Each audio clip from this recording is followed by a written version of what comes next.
The shadows beneath the surface. Every family has its cracks. Some are small, easily ignored, or glossed over with time, while others are deep, jagged, and capable of splitting everything apart. I always thought my family was different. Sure, we had our problems. What family doesn't? But we also had something special, the kind of love that made everything feel right, even in the hardest of times. That was until the cracks started to widen, and the weight of secrets buried beneath the surface became too heavy to carry. It was a Tuesday morning when I first suspected something was off. It wasn't anything big, not at first. It was just a quiet moment, a small change in the rhythm of our day-to-day lives. My husband, Ethan, had always been a creature of habit. He'd wake up early, before the rest of us, brew a cup of coffee, and sit on the porch to watch the world wake up. But that morning, there was an emptiness in his absence. I didn't think much of it. He'd been working late the night before, and maybe he was just tired. But it lingered in the back of my mind. I tried to push it away, telling myself I was overthinking. Maybe it was just a phase, or maybe he was overwhelmed with work, as he so often was. But as the days went by, I couldn't shake the feeling that something was changing. And that nagging feeling only grew louder when I found the first clue. It was in the form of a phone. Not his phone, but a phone. I had gone into his office to grab a book from the shelf, and there it was, lying on the desk, an unfamiliar phone, not one he had ever owned. The screen was cracked, and it wasn't connected to our shared family plan. It was a cheap model, too, the kind you get when you don't want anyone to know you're hiding something. My heart skipped a beat. I wanted to ignore it, pretend I hadn't seen it. But I couldn't. I picked it up. The password was simple: his birthday. I almost laughed at how easy it was. He'd always been terrible at hiding things. But as I unlocked the phone, my fingers trembling, I felt a weight settle in my chest. There were messages, dozens of them, from a woman I didn't know, and the more I read, the more my stomach turned. It was clear now. Ethan had been hiding something from me, something that had been going on for months, maybe longer. The messages weren't just flirtatious, they were intimate, personal. They spoke of feelings and secrets that belonged only to him and her. I wanted to scream, to throw the phone across the room, to demand answers. But instead, I felt numb. I didn't confront him that day. Instead, I went about my routine, took the kids to school, picked up groceries, made dinner. I was pretending, but it felt like the most real thing I had left. I couldn't bring myself to face him yet. Not without knowing everything. Not without understanding why this was happening. Days passed, and the silence between us grew. Ethan didn't know that I knew, and I didn't know what to do with the knowledge that was eating away at me. I had never been a confrontational person. I had always believed in the strength of our love, the bond we had built over the years. But now I was doubting everything. How long had he been seeing her? How could he betray me like this, after all we had been through? I watched him closely during those days. He was different, but I couldn't put my finger on exactly how.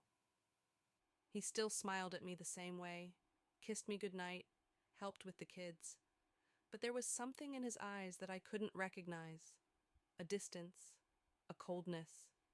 I decided to do something I never thought I'd do. I followed him. It wasn't something I was proud of. In fact, it felt like the worst kind of betrayal, but I needed to know the truth. I needed to see for myself. I waited until one evening when he said he had to work late again, his excuse as weak as it had been the previous weeks. I knew it was a lie. I followed him to a cafe on the outskirts of town. It was a quiet place, one that had never been a part of our routine. I parked a few blocks away, my heart racing. I watched him walk into the cafe and sit at a corner booth. She was already there, the woman from the messages. She was younger than me, a few years maybe, pretty in a way that made me feel invisible. They smiled at each other, their eyes locking in a way that made my chest tighten. I watched them for what felt like hours, though I knew it was only a few minutes. They talked, laughed, and touched each other with an intimacy I couldn't ignore. The love I thought we had was nowhere to be found in that cafe. It was in that moment, sitting alone in my car, that everything changed. My marriage wasn't perfect. I knew that. But I had never imagined that it could fall apart like this. I had never imagined that the man I had spent so many years with, the man who had been my best friend, could betray me in the way he had. The next day I confronted him. There were no accusations, no shouting.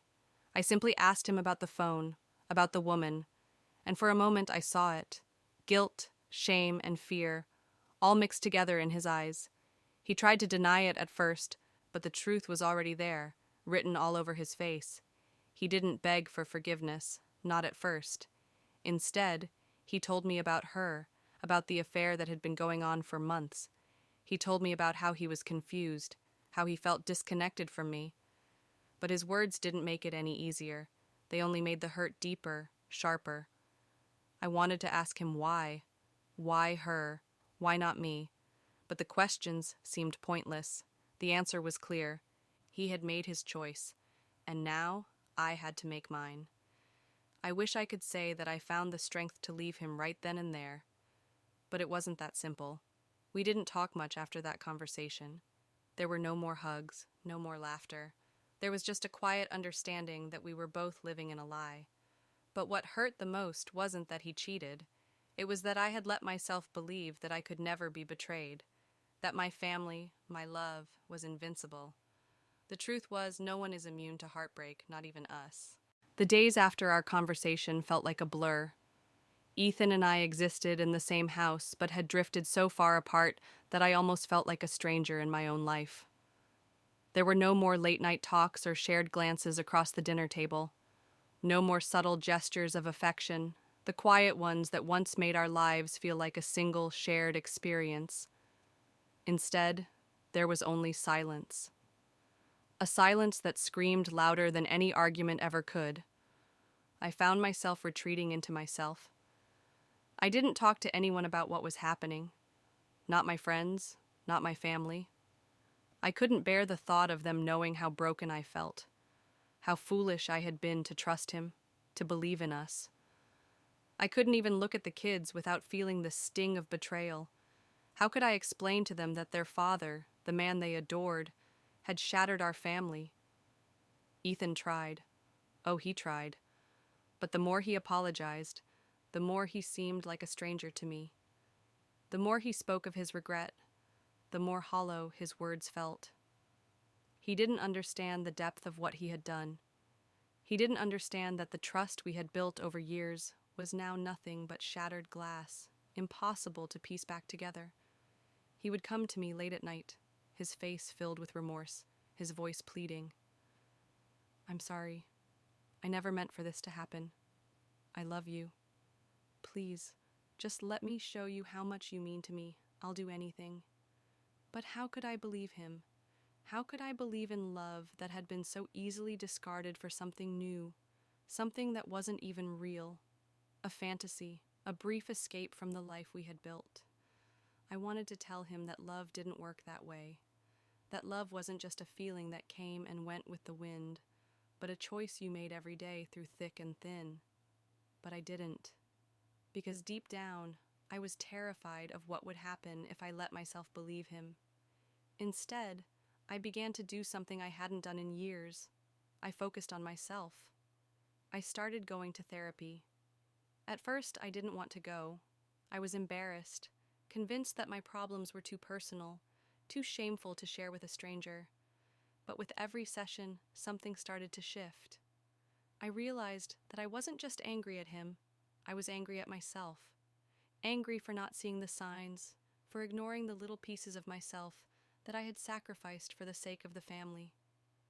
One evening, as I sat in my therapist's office, I found myself speaking the words I had never let escape my lips before.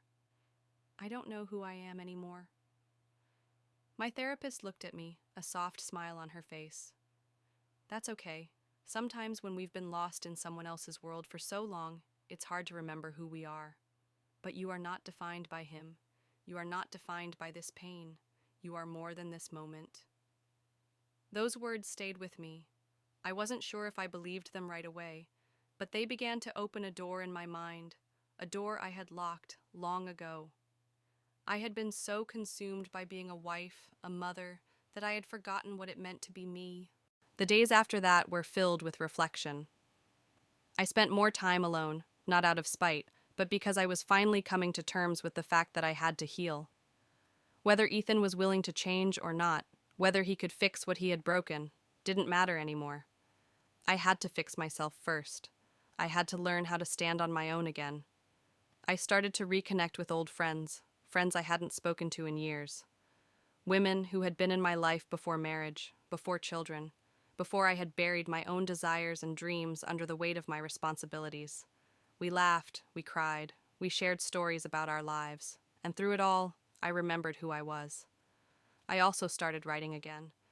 It was something I had once loved to do, but had abandoned in the wake of marriage and motherhood.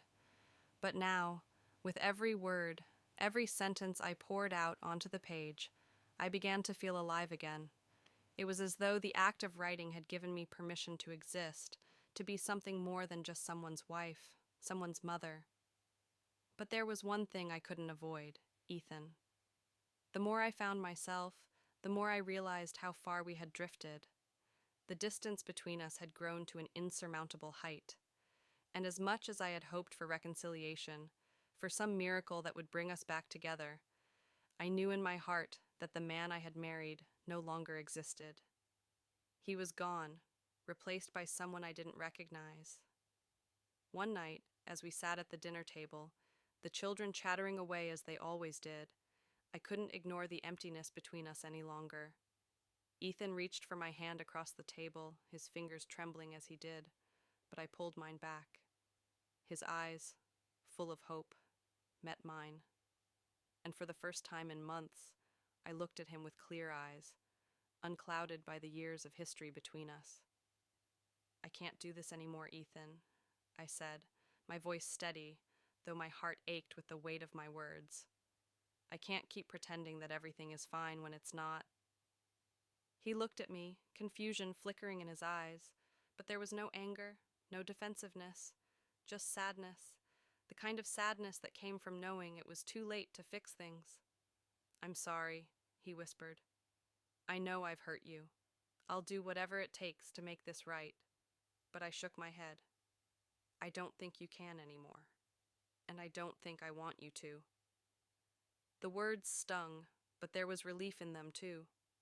I had said them, and in doing so, I was finally taking ownership of my own life, my own heart. I wasn't waiting for him to fix it. I wasn't waiting for him to make it right. It was my choice now. The days that followed were filled with difficult conversations and decisions. Ethan moved into a separate bedroom, and we began the slow process of untangling our lives. We agreed to tell the kids together, something we had avoided for far too long. And though it was heartbreaking, there was a quiet dignity in facing the truth as a family, however fractured we had become. But even as the process of separation began, I could feel something new starting to grow within me, a sense of possibility, of hope, that had been lost for so long. I didn't know what the future held, but I knew one thing for sure. I was going to be okay. I was going to rebuild, not because I had to, but because I deserved to. And for the first time in a long time, I felt like I was standing on the edge of something new, something all my own.